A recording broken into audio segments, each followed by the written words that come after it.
So, good morning to everyone, and welcome back once again. The class is income tax. ठीक है, okay. तो initially मैंने आप लोगों को इनकम टैक्स के बारे में कुछ बताया था कि यहाँ पे हम क्या करते हैं कि जो भी आपकी इनकम होगी डिफरेंट डिफरेंट सोर्सेस से, हम उस इनकम के ऊपर जो है टैक्स गवर्नमेंट को देते हैं। और ये ऑलवेज अ डायरेक्ट टैक्स, ये हमेशा डायरेक्ट टैक्स होता है बिकॉज ऑफ कि ये इंडिविजुअली डिपॉजिट किया जाता है जो भी एसएससी है। और इनकम टैक्स लगाने के लिए एक रूल है कि अगर आपकी जो इनकम है वो मिनिमम जो एग्जेम्पशन लिमिट है उसको अगर क्रॉस कर रही है तो उसके बाद की जो भी इनकम है उसके ऊपर आपको टैक्स देना पड़ता है। यहाँ पे जो इस समय जो हम पे लागू होगा वो 2.5 लाख रुपए की लिमिट है कि अगर 2.5 लाख रुपए से ऊपर अगर आपकी इनकम है तो आपको उस इनकम के ऊपर टैक्स देना पड़ेगा। ठीक है ना। ये हमने इनिशियली मैंने आप लोगों को बताया है कि कौन कौन से जो रूल और रेगुलेशंस हैं जिनके अकॉर्डिंगली कि हम उसके ऊपर टैक्स लगाते हैं। ठीक है। अब 5 हेड आपके पास होते हैं: income from salary, income from house property, income from business proportions, income from capital gain and income from other sources. तो इन पांचों हेडों की इनकम को हम अलग अलग कैलकुलेट करते हैं, अलग अलग इनको जोड़ेंगे। हर सेक्शन में कुछ प्रोविजंस दिए गए हैं, उन प्रोविजंस को उनमें इंप्लीमेंट करते हुए उसके अंदर भी आपको कुछ कई सारे प्रोविजन दिए हैं जिसे अब आपकी एग्जेम्प्टेड इनकम कौन सी होगी, किस किस तरह से आप उनको कैलकुलेट करेंगे। तो हर हेड की इनकम को हम क्या करेंगे, कंप्यूट करेंगे और उसके बाद हम इनकम को जोड़ेंगे, उसको हम कहते हैं ग्रॉस टोटल इनकम। फिर उस ग्रॉस टोटल इनकम में इनकम टैक्स में एक सेक्शन है, सेक्शन 80। तो उस सेक्शन 80 में क्या है, 80C से लेके 80U तक अलग अलग प्रोविजन दिए हैं जिनके ऊपर कोई भी टैक्स नहीं लगता। वो ग्रॉस टोटल इनकम में से वो इनकम माइनस की जाती है, तो हम उसको माइनस करते हैं। फिर आपके पास आती है टोटल इनकम। उस टोटल इनकम के ऊपर हम टैक्स लगाते हैं, जो मैं बात कर रहा हूँ 2.5 लाख। अगर वो टोटल इनकम आपकी 2.5 लाख से ज्यादा है तो आपको उसके ऊपर टैक्स देना पड़ेगा, और अगर वो 2.5 लाख या उससे कम है तो आपको उसके ऊपर कोई भी टैक्स नहीं देना। ठीक है। ये तो हो गया इनिशियली जो स्टेज पे मैंने आप लोगों को बताया। अब जो सबसे ज्यादा इंपॉर्टेंट आता है उसमें एक है, आपको सेक्शन 10 दिया हुआ है। तो सेक्शन 10 में क्या है कि आपकी सारी इनकम्स जो होती हैं वो एग्जेम्प्टेड इनकम होती हैं। सारी इनकम्स, इन इनकम्स के ऊपर कोई भी टैक्स नहीं पे करना पड़ता। ठीक है, ये सारी की सारी एग्जेम्प्टेड इनकम होती है। तो वो धारा 10 के अंतर्गत आती हैं। और धारा 10 में हम देखेंगे कि एक तो है फॉर ऑल एसएससी, यानी कि सारे एसएससी जितने भी एसएससीज हैं, ठीक है, जो भी टैक्स पे करेगा उसकी इनकम उनको टैक्स नहीं पड़ता। फॉर एम्प्लॉय, केवल एम्प्लॉइज के लिए जो नौकरी पेशा लोग हैं उनको छूट मिलती है। और फॉर सम स्पेसिफिक एसएससी, कि कुछ ऐसे स्पेसिफिक एसएससी हैं जिनको इस सेक्शन में, जिनको सिर्फ इन्हीं को ही छूट मिलेगी, बाकी किसी को छूट नहीं मिलेगी। तो सबसे पहले हम बात करते हैं फॉर ऑल द एसएससी। ये इनकम्स आपकी इनकम टैक्स में इंक्लूडेड नहीं होंगी। अगर जहां पे भी आपको ये इनकम जुड़ेंगी आप इनको जोड़ेंगे नहीं अपनी इनकम में, ये सीधे सीधे एग्जेम्प्टेड होती। तो जो सबसे पहली इनकम है वो है एग्रीकल्चर इनकम। ठीक है, एग्रीकल्चर इनकम सबसे पहली आपकी जो इनकम है सेक्शन 10A के अंदर आती है, 10(1) के अंदर। ठीक है, पहला सेक्शन एग्रीकल्चर इनकम। अगर आपकी एग्रीकल्चर 5,000 रुपए या उससे कम है तो हम उसको अपनी इनकम में नहीं जोड़ते हैं। अगर 5,000 रुपए से ज्यादा है तो आप उसको अपनी इनकम में जोड़ेंगे, लेकिन उस 5,000 से ऊपर की इनकम पे जो भी टैक्स बनता होगा उसको अलग से कैलकुलेट करके टोटल टैक्स लायबिलिटी में से हम उसको माइनस कर देते हैं। तो अगर कृषि भूमि भारत में स्थित है तो उससे जो भी इनकम मिलेगी वो आपकी इनकम फ्री हो जाती है। दूसरी जो इनकम है वो है income from HUF, Hindu undivided family. अगर किसी की ज्वाइंट फैमिली है, अगेन ये सेक्शन हो जाएगा 10(2). ठीक है, 10(2) में income from Hindu undivided family, यानी कि अगर कोई ऐसी फैमिली है जो कि ज्वाइंट फैमिली है और उनका कोई ज्वाइंट फैमिली का कोई बिजनेस है, तो उस बिजनेस से इनकम, जो भी इनकम मिलेगी आपको, आप उस इनकम के ऊपर कोई भी टैक्स नहीं लगाएंगे, क्योंकि वो इनकम के ऊपर जो टैक्स देगा वो कौन देगा, केवल फैमिली का करता है, यानी कि जो हेड ऑफ द फैमिली है वो टैक्स देता है, बाकी लोग उसके ऊपर कोई भी टैक्स नहीं देते। तीसरी जो इनकम है वो है इनकम फ्रॉम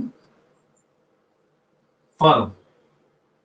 अगर फर्म, आप किसी फर्म के मेंबर्स हैं और उस फर्म से अगर आपको कोई इनकम मिलती है तो उस फर्म की इनकम को भी इनकम टैक्स में एग्जेम्प्टेड किया गया है। सेक्शन 10(2)A के अंतर्गत इसकी छूट मिलती है आपको, ठीक है।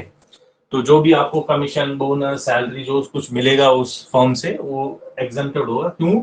क्योंकि फर्म अपनी इनकम के ऊपर टैक्स दे देती है और उसके बाद अपने पार्टनर्स को डिवाइड करती है। तो जब फर्म ने उस इनकम के ऊपर टैक्स दे दिया तो फिर इंडिविजुअली उस इनकम के ऊपर टैक्स देने का कोई भी, क्योंकि इनकम टैक्स में ये बात भी है कि अगर एक बार किसी इनकम के ऊपर टैक्स लग गया तो दोबारा उस इनकम के ऊपर टैक्स नहीं लगेगा, ठीक है। फोर्थ वन है आपका भोपाल गैस। आपने सुना होगा भोपाल गैस कांड जो हुआ था 1985 में, तो उसके कंपनसेशन में अगर आपको कोई इनकम मिलती, कोई भी कंपनसेशन हो, कंपनसेशन इनकम किसी भी तरह का अगर आपको कंपनसेशन मिल रहा हो, केवल भोपाल गैस ही नहीं, अगर आपको कभी आपदा आ गई, कुछ इस तरह की कोई प्रॉब्लम है, तो उस सिचुएशंस में अगर आपको कोई कंपनसेशन की इनकम मिली है तो वो कंपनसेशन की इनकम भी जो है क्या हो जाएगी, टैक्स फ्री हो जाएगी, उसके ऊपर कोई भी टैक्स नहीं लगेगा। नेक्स्ट है आपका इनकम फ्रॉम LIC, जो लाइफ इंश्योरेंस कॉर्पोरेशन में अगर आपने कोई इन्वेस्टमेंट किया है और वो इन्वेस्टमेंट आपको कुछ पैसा देता है, तो उस जो भी मनी आपको मिली हुई है उस मनी को हम क्या करते हैं, इनकम से फ्री करते हैं, उसके ऊपर कोई भी टैक्स आपको देने की जरूरत नहीं पड़ती, ठीक है।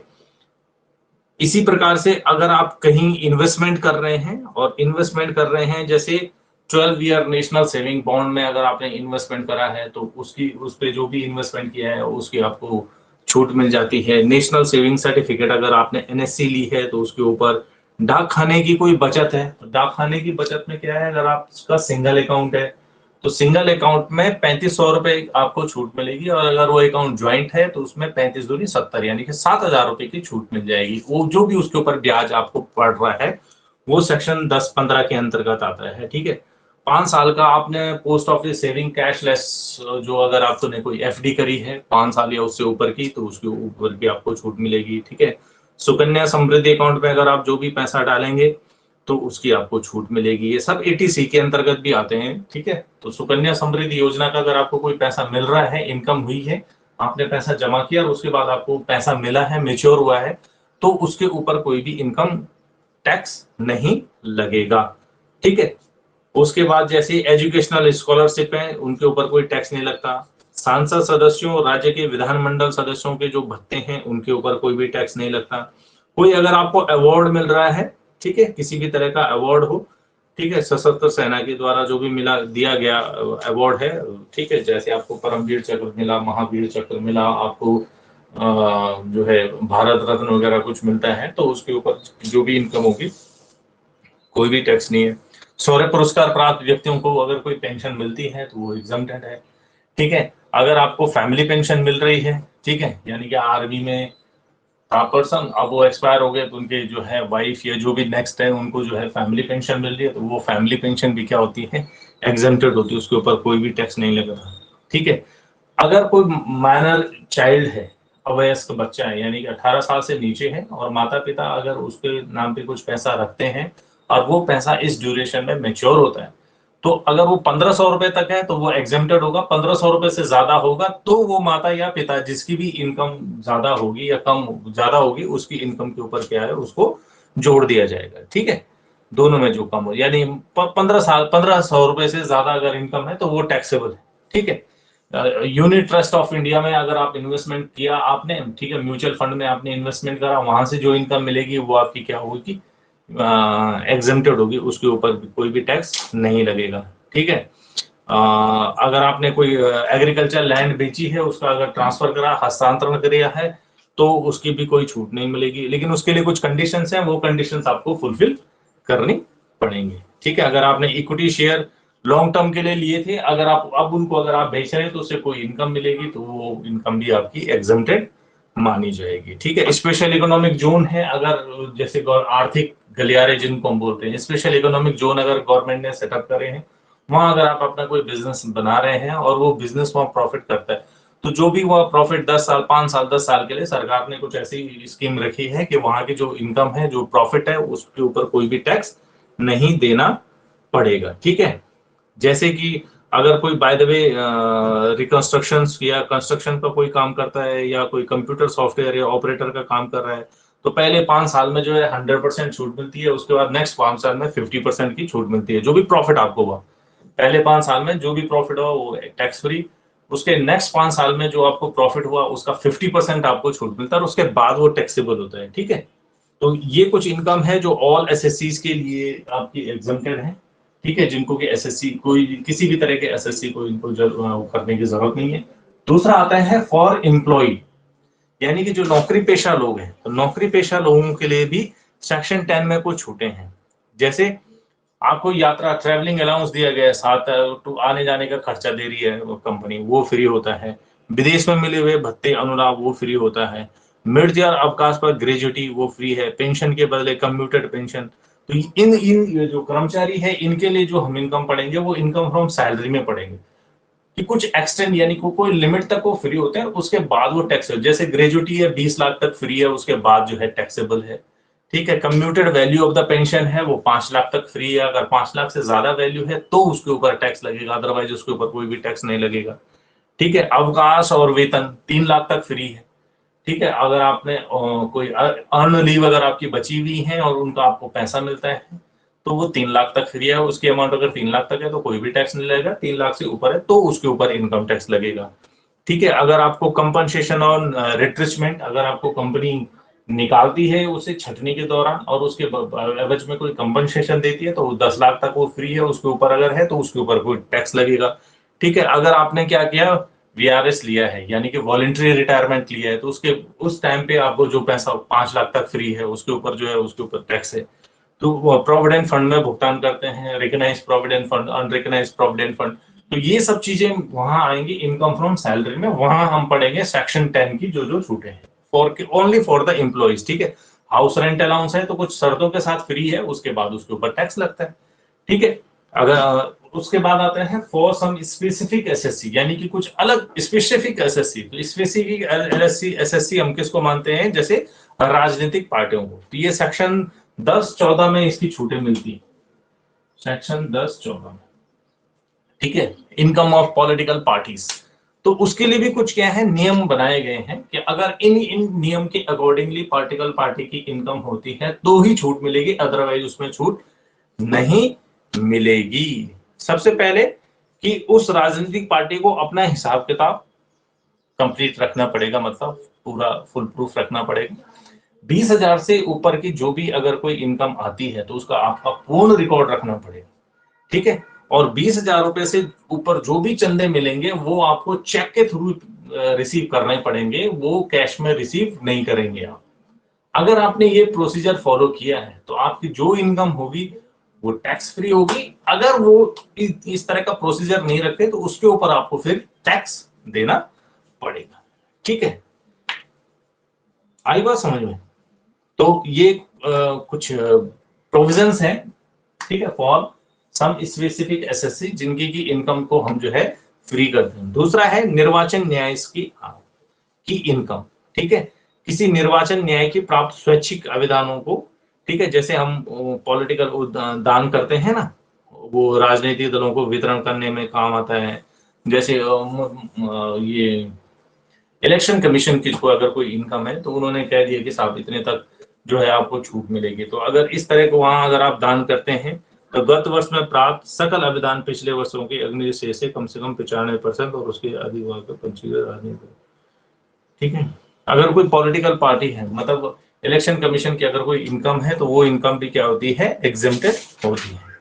तो ये चैप्टर मैंने आपको स्पेशली इसलिए पढ़ाया क्योंकि this is very important for the examination point of view, कि एक क्वेश्चन इससे जरूर आएगा। और क्वेश्चन क्या है कि आप 10 या 15 कर मुक्त आयों को लिखिए, कुछ नहीं है, केवल 15 कर मुक्त आय लिखने आपने 1 2 3 4 5 6 करके वो कर मुक्त आय लिखनी है कि क्या है या कई बार एक क्वेश्चन आता है 2.5 नंबर में कि पॉलिटिकल पार्टी का जो इनकम है वो किस तरह से फ्री होगी, आप ये बताओ हमें। ठीक है, तो आपने वो प्रोविजन लिखने हैं जो 2-3 प्रोविजन मैंने आपको बताए हैं कि पहला कि आपको जो भी दान मिलता है आप उसका हिसाब किताब रखेंगे। दूसरा, अगर आपको 20,000 रुपए से कोई ज्यादा दान मिलता है तो हमेशा आप चेक के थ्रू लिया हो। और तीसरा कि आपने अपनी जो भी पॉलिटिकल पार्टी का हिसाब किताब है वो किसी चार्टर्ड अकाउंटेंट द्वारा आपने उसका ऑडिट करवाया हो। अगर ये आप 3 प्रोविजंस करते हैं तो ही आपकी पार्टी की जो इनकम है वो फ्री होती है। अदरवाइज आपको उसके ऊपर क्या देना पड़ता है, टैक्स देना पड़ता है। तो कई बार 2.5 नंबर में ये 3 प्रोविजन पूछ लेता है कि आप बताओ कि राजनीतिक पार्टियों की आय कब कब कर मुक्त होगी, या कौन कौन से प्रोविजन है जिसके अकॉर्डिंग उसकी जो इनकम है वो क्या होगी, फ्री होगी। ठीक है, तो which is very important for the examination point of view कि जनरली थ्योरी में ये क्वेश्चन आता है कि आप जो है कर मुक्त आय बताइए। तो आपको कर मुक्त आय बताने के लिए ये सब काम करने, इतना मतलब 10 या 15 कर मुक्त आय पूछेगा वो, तो आपको 10 और 15 कर मुक्त आय बतानी है। ठीक है, और आपका क्वेश्चन कंप्लीट हो जाएगा। तो होप कि आपको इससे कुछ मिला होगा सीखने को। ठीक है, आप ये वीडियोस देखिए और अगर कोई दिक्कत हो तो प्लीज आप मुझे बताने की कष्ट करें। ठीक है, थैंक यू।